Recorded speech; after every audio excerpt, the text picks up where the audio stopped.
दोस्तों सबसे पहले बात कर लेते हैं प्रोसेसर। तो प्रोसेसर के लिए हम ले सकते हैं इंटेल का कोर i5 थर्ड जनरेशन। ये प्रोसेसर आता है 4 कोर्स और 4 थ्रेड्स के साथ। इसमें आपको सीपीयू स्पीड 3.2 गीगाहर्ट्ज की देखने को मिल जाती है। ये तो आप सब जानते ही है कि इंटेल का प्रोसेसर कितना जेन्युइन होता है और इसके साथ आपको 1 साल की वारंटी भी मिल जाती है। ऑनलाइन मार्केट में इसका प्राइस आपको 2000 रुपए तक का पड़ जाएगा, लेकिन अगर यही आप ऑफलाइन मार्केट में लेने जाएंगे तो ये आपको काफी सस्ता पड़े। बाय द वे, इंटेल का i5 लेने के पीछे हमारा रीजन साफ है कि इस बजट रेंज में इस प्रोसेसर से बेस्ट नहीं हो सकता।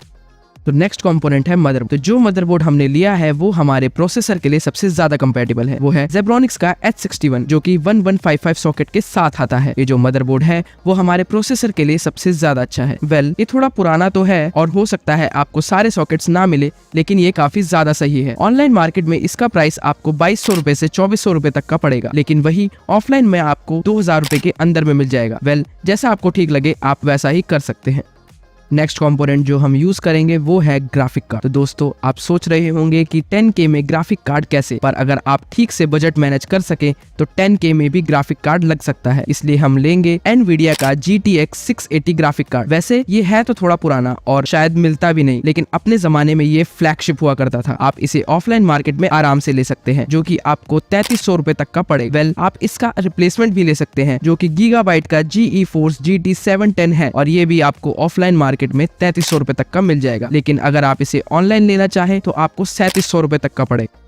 नेक्स्ट कंपोनेंट है रैम। तो रैम के लिए हम यूज कर सकते हैं 4 GB की 2 रैम या फिर 8 GB की सिंगल स्टिक। अगर आप 8 GB की सिंगल स्टिक लगा रहे हैं तो आप कंसिस्टेंट की 8 GB DDR3 या फिर EVM की 8 GB DDR3 रैम लगा सकते हैं। वैसे तो लोग कहते हैं कि अगर आप 4 GB की 2 स्टिक लगाए तो एज कम्पेयर टू 8 GB वो ठीक चलता है, बट मेरी माने तो ऐसा कोई खास डिफरेंस नहीं है, दोनों लगभग बराबर ही है। अगर आप 8 GB की सिंगल स्टिक लगाते हैं तो आपका एक स्लॉट खाली बच जाता है, जिसे आप बाद में अपग्रेड कर सकते हैं। 4 GB की 2 स्टिक आपको लगभग 1000 रुपए तक की पड़ेगी, वही 8 GB की सिंगल स्टिक आपको 900 रुपए में मिल जाएगी।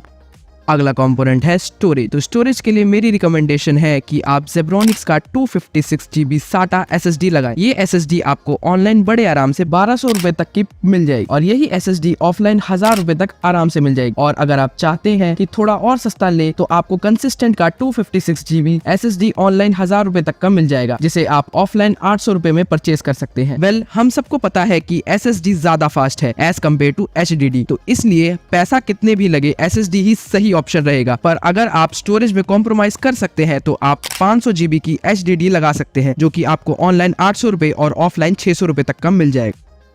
अब बात कर लेते हैं पावर सप्लाई और कैबिनेट की। तो याद रखना कि हमने इसमें ग्राफिक कार्ड भी लगाया है, तो पावर सप्लाई कम से कम 500 वॉट की तो होनी ही चाहिए। तो हम ले सकते हैं एंटर का 500 वॉट PSU, जो कि आपको ऑनलाइन 700 रुपए तक का मिलेगा और ऑफलाइन 500 तक का आराम से मिल जाएगा। मेरा सजेशन रहेगा कि आप कैबिनेट और पावर सप्लाई के लिए ऑफलाइन मार्केट ही विजिट करें और सबसे सस्ते वाला उठा लें। इनफैक्ट कैबिनेट आपको यूज्ड भी मिल जाएगा।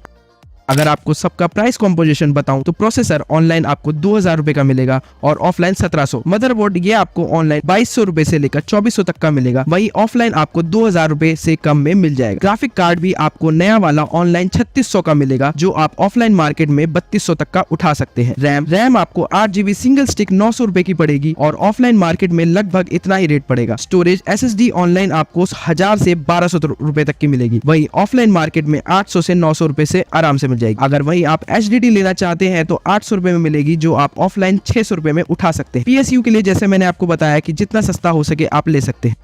तो दोस्तों ये थे कुछ कंपोनेंट जिससे आपका पीसी ब्राइटेस्ट बन सकता है और आप 10K में पीसी बिल्ड कर सकते हैं। वैसे तो ये 10K से थोड़ा ज्यादा ही है, लेकिन आप चाहे तो और भी सस्ता और भी बेस्ट उठा सकते हैं। दिल्ली में रहने वाले सभी व्यूअर्स के लिए मेरा सजेशन रहेगा कि आप नेहरू प्लेस जाकर अपना पीसी बिल्ड करवा ले, जो कि आपको और भी सस्ते में मिल जाएगा। मिलते हैं किसी और टॉपिक के साथ में, तब तक के लिए बाय।